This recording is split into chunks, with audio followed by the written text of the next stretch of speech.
রানীর ছিল না সন্তান, পদ্মাবতীর কোলালোতে মিলল সমাধান। বছর যেতে জন্ম নিল 7 ছেলে 1 মেয়ে, হয় খুশির আকাশ হঠাৎ কালো মেঘে গেল ছেয়ে।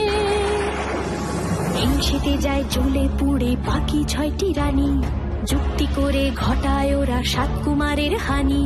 সুযোগ মতো 7 ছেলেকে মাটিতে দেয় পুঁতে, বাঁচে একা পারুল, ওরা পায় না তাকে ছুতে। ধাইমা বাঁচায় সেই মেয়েকে বড় করে তোলে, 7 ভাইকে পায় যে পারুল 7টি চাপা ফুলে। এত কিছুর পরেও রাজার বিপদ যে কাটে না, সূর্য নগরে সুখের সূর্য আর ওঠে না।